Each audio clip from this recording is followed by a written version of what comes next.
안녕하세요. 이번 강의는 상관분석 개념 및 SPSS 실습에 대해서 설명을 드리도록 하겠습니다. 목차를 보시면 먼저 상관분석 개념을 설명을 드리고 이에 따른 SPSS 실습을 통한 설명을 하겠습니다. 상관분석이라는 것은 쉽게 말씀을 드리면 변수 간에 어느 정도의 연관성이 있는지를 살펴보는 것입니다. 이 변수 간의 연관성을 확인하기 위해서는 상관계수를 확인을 하게 되고, 이 상관계수는 -1에서 플러스 1까지의 범위를 갖게 됩니다. 이 상관분석에서는 보시는 것과 같이 총 4가지의 분석 방법이 있습니다.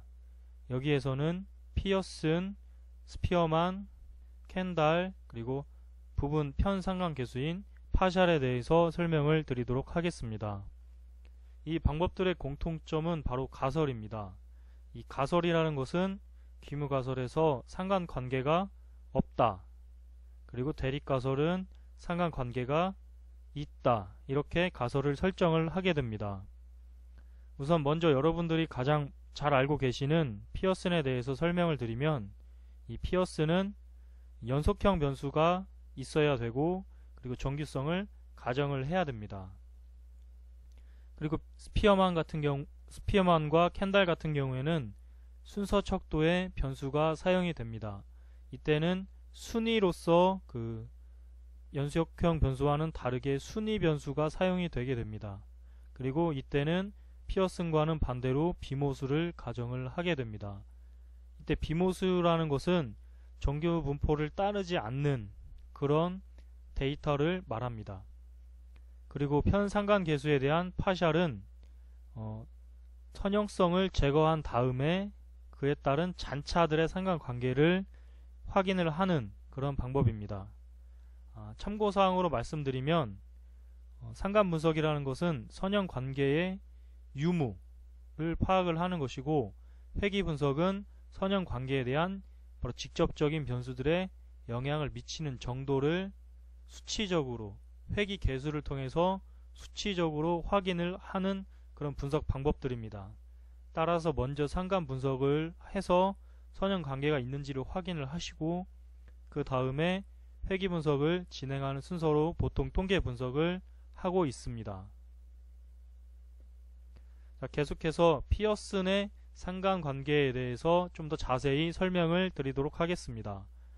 앞서 설명드린 피어슨의 상관 분석 방법, 즉 상관계수를 구하는 방법은 수식적으로는 다음과 같은 수식을 따르게 됩니다. 여기에서는 상관계수가 바로 두 변수 사이의 모집단에 대한 분포가 0이 되는지 아닌지를 확인을 하게 되는 것입니다. 그리고 상관계수를 구할 때는 다음과 같은 공식에 의해서 상관계수를 계산을 하게 됩니다. 기본적으로 이 t값을 구하게 되는데, 이 t값이라는 것은 비교를 하기 위해서 계산을 하는 값입니다. 즉 t분포를 가정을 하고 그 t분포에 따라서 어느 정도의 확률이 나오면 유의할 수 있는 확률이 나오느냐 나오지 않느냐에 따라서 상관계수가 0인지 또는 아닌지를 검정을 할 수 있다는 것입니다. 그렇게 검정하는 방법은 다음과 같이 보시는 바와 같이 절대값, 계산된 t값의 절대값을 씌운 값과 그리고 t분포와의 관계를 어떤 것이 더 큰지 또는 작은지를 통해서 상관관계를 확인을 할 수 있는 것입니다. 자, 그 다음에는 스피어만의 상관계수에 대해서 설명을 드리도록 하겠습니다. 이 방법은 표본의 수가 n인 경우에 두 개의 변수 x, y 값에 대한 순위가 있을 때에 사용할 수 있는 것입니다. 이렇게 순위가 있다고 할 때 그 순위에 대한 차를 d라고 한다면 다음과 같이 상관계수를 구할 수 있습니다.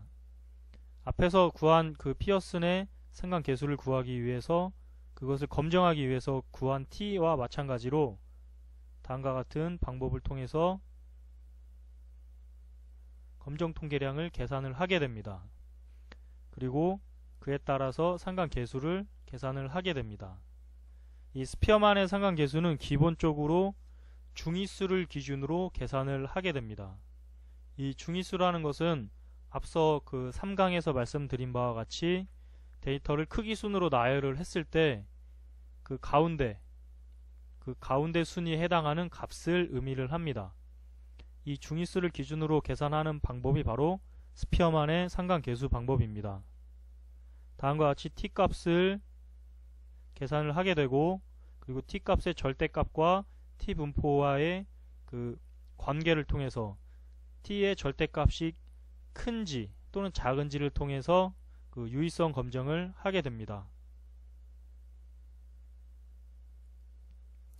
자, 다음으로는 켄달의 타우에 대해서 설명을 드리도록 하겠습니다. 켄달의 타우는 여러분들이 비교적 생소하게 들리실 수 있습니다. 이 방법은 표본의 수가 n인 경우에 두 개의 변수 x, y 값에 대한 순위가 마찬가지로 이 순위가 있을 때 다음과 같이 계산을 할 수 있습니다. 이때 그 계산을 할 때는 여기 이 p라는 것은 x와 y가 짝을 지은 것들 중에서 뒤에 있는 이 y가 그 크기 순으로 나열되어 있는 짝들의 개수를 말합니다. 그리고 q라는 것은 그 크기가 반대로 작은 것들이 오는 역순으로 짝지어진 개수를 말합니다.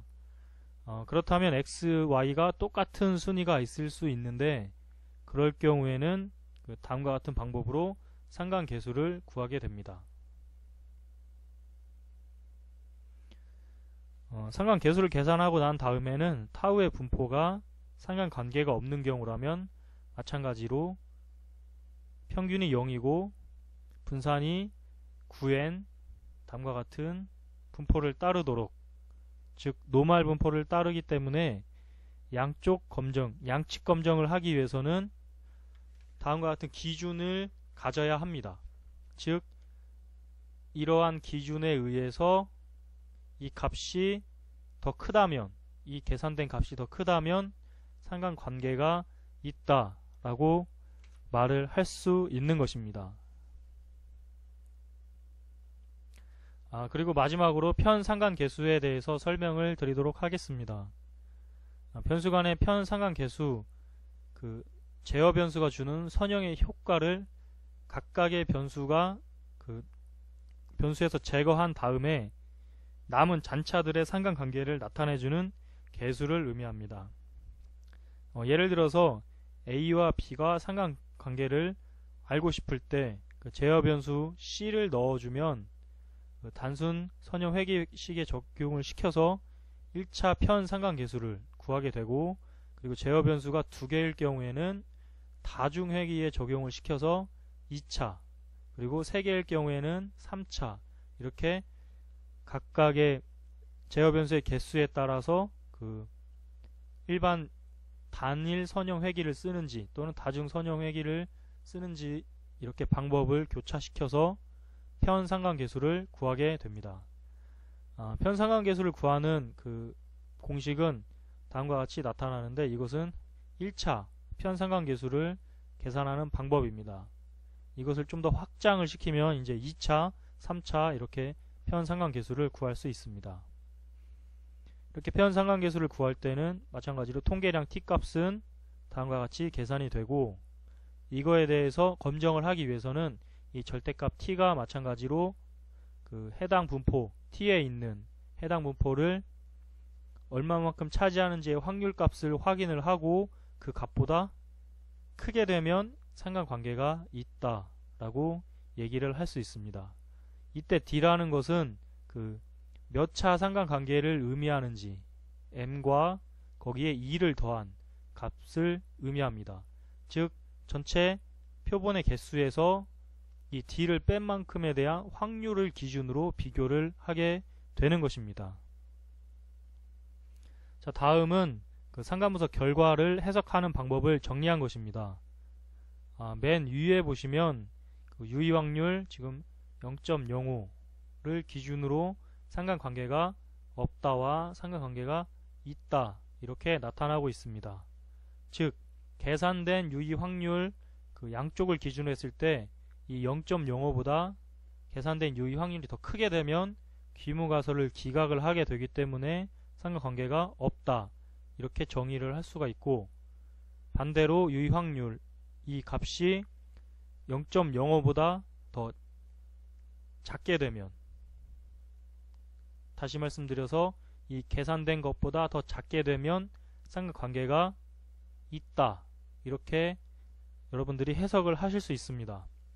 이게 만약에 단측으로 확인을 하신다면 이 0.05의 반값인 0.025 이 값을 기준으로 살펴보실 수 있습니다. 하지만 보통 양측을 기준으로 하기 때문에 이 0.05를 기준으로 해석을 하시면 됩니다. 자, 그 밑에 상관계수 해석 기준을 살펴보시면 지금 상관계수가 마이너스 1에서 플러스 1 사이로 지금 움직이는 것을 확인을 하실 수 있습니다.